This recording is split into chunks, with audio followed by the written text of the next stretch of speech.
Il y en a qui sont des bâtards, il y en a qui sont de... Mais il y a même des civils là-dedans. Tous ceux qui ont trouvé la mort ce jour-là du 5 septembre, ils ont été honorés aujourd'hui. C'est une première. Il y aura d'autres. La leçon dans tout ça, c'est que nous devons être ensemble. Nous devons accepter de lire notre histoire, si douloureuse soit-elle, et pour aller vers l'avant, en se disant la vérité et en allant toujours vers ceux qui ont eu à faire des sacrifices ultimes. C'est ça le message aujourd'hui.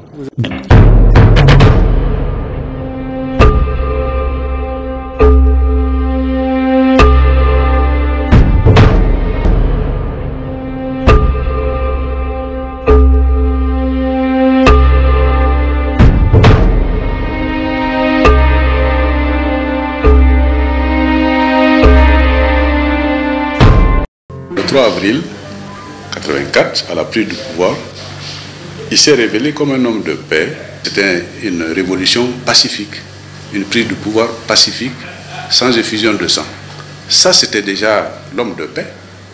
Parce qu'on aurait pu prendre des décisions extrêmement graves le 3 avril, qui auraient été applaudies tout simplement. Parce que vous savez, dans le changement comme cela, on ne regarde pas certains détails. C'est plus tard qu'on se dit, ah, on n'aurait pas dû faire ça. Mais très tôt, il s'est affirmé comme un homme de paix. Deuxièmement,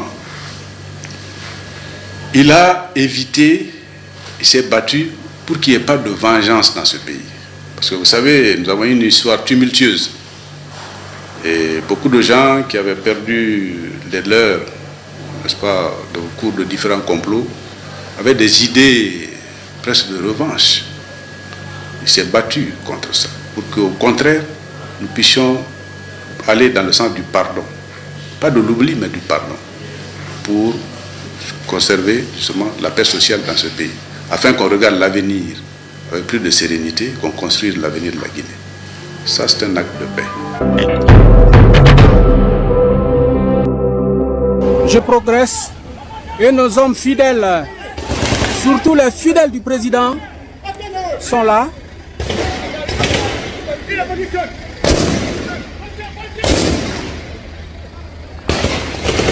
Vous entendez?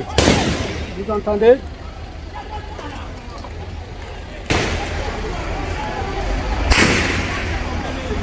Vous entendez?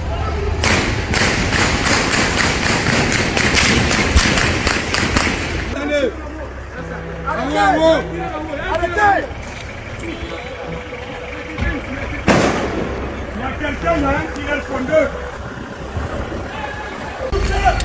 Tout le monde n'a qu'à bouger. Bouger.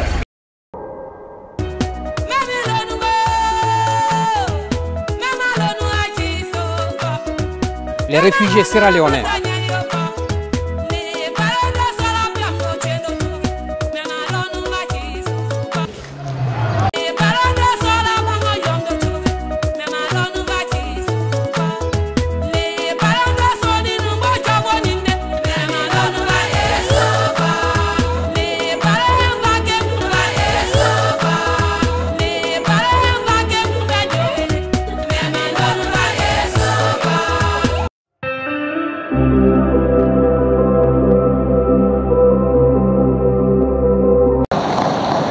Des soldats des forces spéciales prennent position autour du palais présidentiel.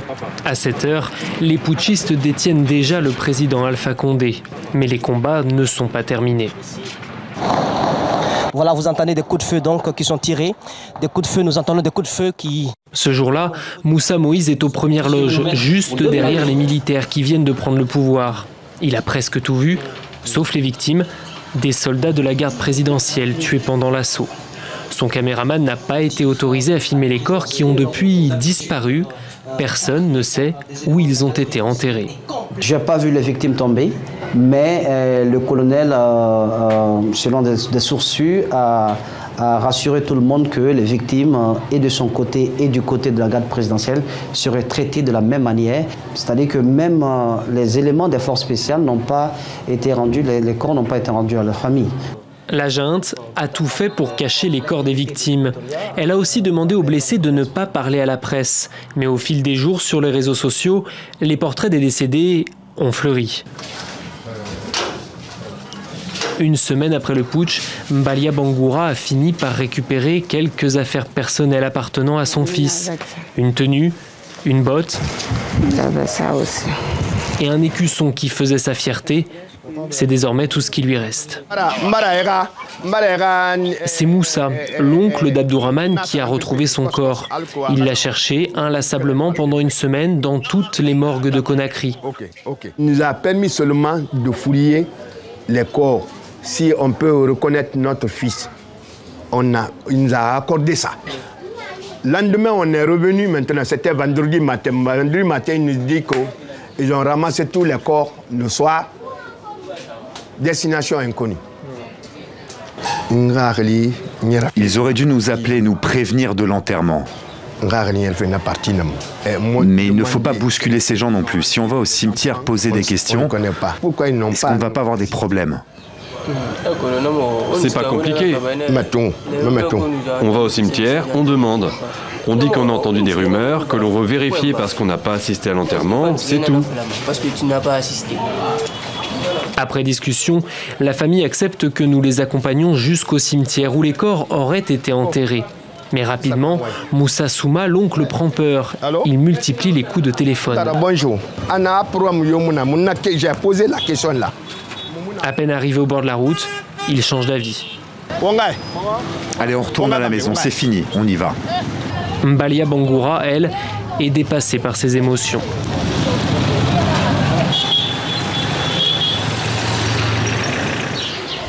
Le lendemain matin, nous retrouvons Tierno. Lui a perdu son frère, également membre de la garde présidentielle.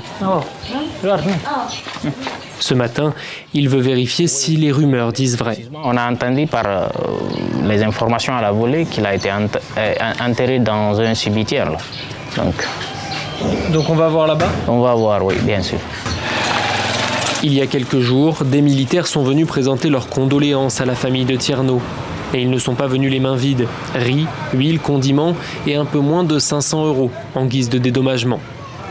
La même visite a été rendue à toutes les familles que nous avons contactées. Pour Tierno, c'est d'autant plus incompréhensible.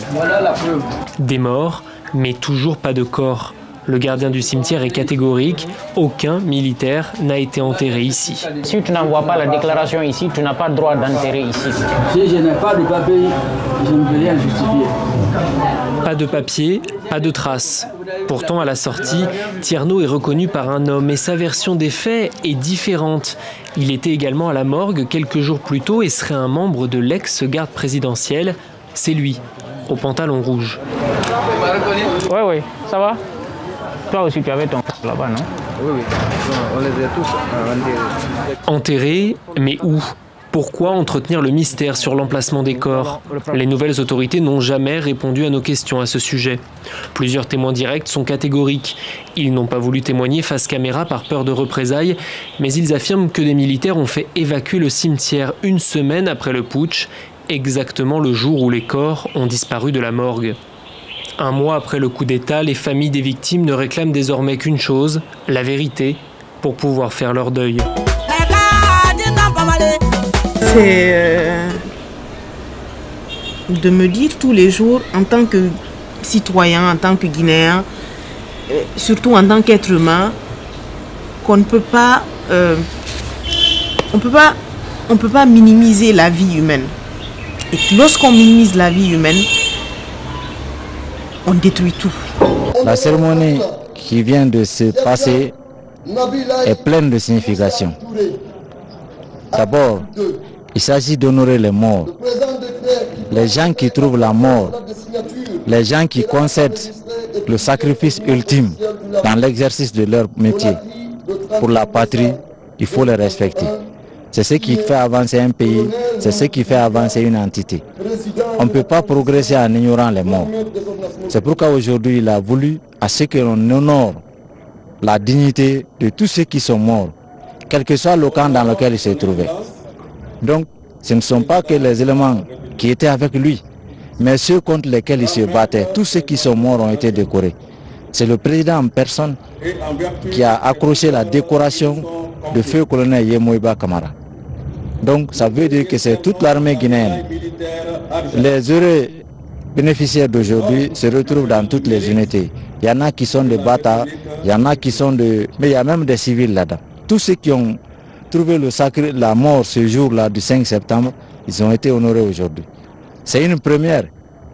Il y aura d'autres. La leçon dans tout ça, c'est que nous devons être ensemble. Nous devons accepter de lire notre histoire, si douloureuse soit-elle, et pour aller vers l'avant, en se disant la vérité et en allant toujours vers ceux qui ont eu à faire des sacrifices ultimes. C'est ça le message aujourd'hui.